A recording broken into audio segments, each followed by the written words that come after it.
Maligayang magbabalik po, kamusta po kayo mga kaibigan? Weather update po tayo ngayong hapon po ng March 16, 2024. May hypnosis tayo kaibigan, galing na rin po sa Pag-asa, no?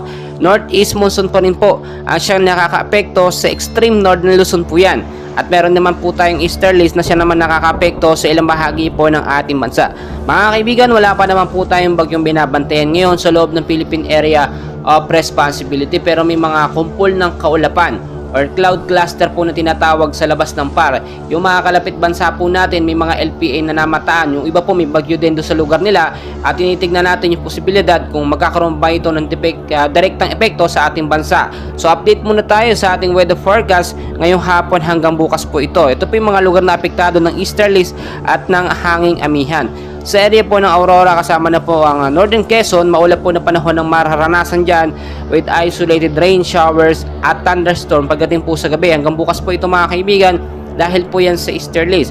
Posibleng pagbabaha kapag nagkaroon po ng malakas at patuloy na pag-ulan sa mga lugar po na nabanggit. Pinag-iingat din po tayo sa mga landslide prone area doon sa matataas na lugar.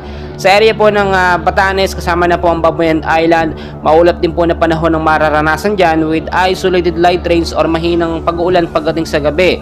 Wala naman po itong significant impact, pero maging handa na rin po tayo in case magkaroon man po ng biglaan at malakas na pag-uulan. Sa Metro Manila naman po at ilang bahagi ng ating bansa, ganun pa rin po, no, maulap din na panahon ng mararanasan ngayong hapon.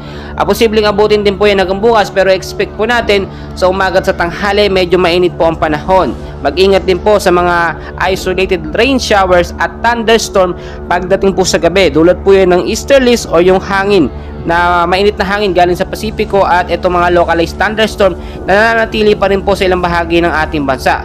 Mag-ingat po sa posibleng pagbabaha, gain din po sa mga landslide prone area. Mga kaibigan, lagi kong pong pinapaalala sa inyo, always know the weather before you go. Magdala po lagi pa yung jacket, kapote, panlaban po yan, hindi lang sa init ng panahon, bagko sa biglaan din pag-uulan.